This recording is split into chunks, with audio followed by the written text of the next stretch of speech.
여러분 안녕하세요. KCC. 아마 많은 분들이 그냥 건자재 회사, 페인트 회사 정도로만 알고 계실 텐데요. 근데요, 지금 이 회사 안에서는 정말 엄청난 변화가 일어나고 있거든요. 오늘 분석에서는 바로 이 KCC가 맞이한 아주 결정적인 전환점, 그리고 그 안에 숨겨진 투자 기회는 과연 무엇일지 한번 깊숙이 파헤쳐 보겠습니다. 자, 그래서 가장 본질적인 질문부터 한번 시작해 볼게요. 어쩌면 우리가 알던 그 KCC는 이제 없을지도 모릅니다. 그렇다면 지금 KCC의 진짜 얼굴은 뭘까요? 여전히 건설사일까요? 아니면 완전히 새로운 글로벌 화학 기업으로 봐야 할까요? 좋습니다. 그 답을 찾아가기 위해서 오늘 이런 순서로 한번 살펴볼 겁니다. 먼저 KCC의 바뀐 정체성을 보고 재무제표에 숨겨진 착시 효과를 파헤쳐 볼 거고요. 이어서 핵심 반등 동력인 실리콘 사업, 그리고 숨겨진 가치와 리스크까지 꼼꼼히 점검한 다음에 최종적으로 그래서 적정 가치는 얼마인지 딱 결론을 내보도록 하겠습니다. 자, 그럼 첫 번째 이야기부터 시작해 보죠. 어떻게 KCC가 국내 1등 건자재 회사에서 글로벌 화학기업으로 변신했는지 그 거대한 변화의 시작부터 따라가 보겠습니다. 이 변화가 얼마나 극적인지 이 그래프 하나로 바로 설명이 됩니다. 불과 2018년만 해도 실리콘 사업 매출 비중이 11%밖에 안 됐거든요. 정말 작은 부분이었죠. 그런데 지금은요, 전체 매출의 절반을 훌쩍 넘는 명실상부한 KCC의 심장이 된 겁니다.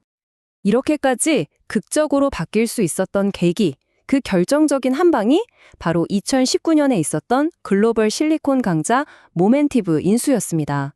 바로 이 M&A 하나로 KCC는 국내 시장에 머물던 건자재 회사에서 완전히 탈바꿈해서 세계 무대에서 뛰는 글로벌 화학기업으로 체질 개선을 한 거죠. 자, 이렇게 회사가 완전히 변신했으니까 당연히 재무제표도 좋아졌을 거라 생각하기 쉽잖아요? 그런데 KCC의 재무제표를 딱 열어보면 이게 뭐지? 싶은 부분이 나옵니다. 바로 여기에 아주 재미있는 착시 효과가 숨어 있거든요. 바로 이겁니다. 이게 진짜 이상하죠?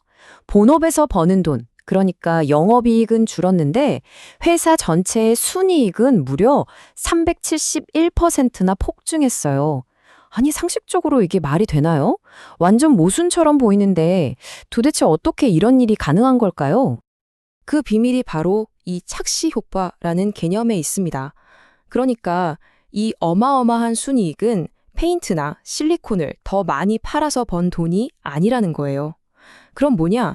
KCC가 가지고 있는 삼성물산 주식 같은 금융자산 가치가 오르면서 장부상에만 찍힌 이익, 말 그대로 종이이익이라는 겁니다. 그러니까 핵심을 정리하면 이렇습니다. KCC는 자본이 엄청나게 탄탄한 회사인 건 맞아요. 그런데 동시에 그 모멘티브를 인수하면서 생긴 수조 원의 빚이 어깨를 짓누르고 있는 형국인 거죠. 이게 바로 KCC가 현재 마주한 재무적인 압박의 실체라고 볼 수 있습니다. 자, 그럼 이런 재무적인 부담이 있는데도 왜 이 기업에 주목해야 할까요? 바로 세 번째 장에서 그 핵심 투자 포인트를 이야기할 겁니다. 이 모든 상황을 한 번에 뒤집을 수 있는 거대한 외부의 힘, 바로 실리콘 사이클의 반등입니다. 많은 전문가들이 지금 실리콘 시장이 장기적인 상승 사이클, 즉 업사이클에 진입하고 있다고 보고 있어요. 이유는 아주 명확합니다. 첫째, 중국이 환경 규제를 강화하면서 값싼 실리콘 생산이 줄어들고 있고요. 둘째, 결정적으로 경쟁사인 다우가 영국 공장을 닫으면서 글로벌 공급량이 확 줄어들 예정입니다. 자, 생각해보세요. 공급은 줄어드는데 수요는 그대로라면 당연히 가격이 오르겠죠? KCC가 그 최대 수혜자가 될 수 있다는 논리입니다. 그런데 KCC의 매력이 이 실리콘 하나뿐이라면 좀 아쉽겠죠? 네 번째 장에서는 우리가 어쩌면 놓치고 있었을 KCC의 또 다른 강점, 숨겨진 가치와 잠재적인 주가 상승 동력들을 하나씩 살펴보겠습니다. 일단 국내 건자재 시장에서는요, KCC는 거의 넘사벽 수준입니다. 석고보드나 단열재는 시장 점유율 1위, 독보적이죠. 게다가 앞으로 건물 에너지 효율 규제가 강화되면 KCC의 고효율 자재는 더 잘 팔릴 수밖에 없고요. 그리고 또 뭐가 있냐? 바로 4조 원에 달하는 삼성물산 지분 같은 금고 안에 잠자고 있는 엄청난 자산이 있다는 겁니다. 그리고 바로 이 지점에서 아주 중요한 움직임이 나타나고 있습니다. 기관 투자자들이 이제 가만히 있지 않는 거죠. 경영진을 향해서 그 금고 안에 잠자고 있는 돈 그냥 두지 말고 빚 갚는 데 쓰라고 강하게 압박하고 있거든요. 만약에, 정말 만약에 이 요구가 받아들여진다면 이건 주가를 끌어올리는 정말 강력한 한방, 즉 모멘텀이 될 수 있습니다. 자, 물론 좋은 이야기만 할 순 없겠죠. 투자는 항상 리스크를 확인해야 합니다. 5번째 장에서는 KCC의 미래에 드리워진 먹구름, 즉 우리가 반드시 점검해야 할 리스크는 무엇인지 한번 냉정하게 짚어보겠습니다. KCC가 안고 있는 리스크는 크게 두 가지로 나눠볼 수 있어요. 하나는 원자재 가격이나 환율처럼 회사 힘으로는 어쩔 수 없는 외부적인 리스크고요. 다른 하나는 과부한 빚이나 3세 승계 문제 같은 지배구조 불확실성처럼 회사가 반드시 풀어야 할 내부적인 숙제들입니다. 특히 보고서가 아주 날카롭게 지적하는 부분이 바로 이 부분인데요.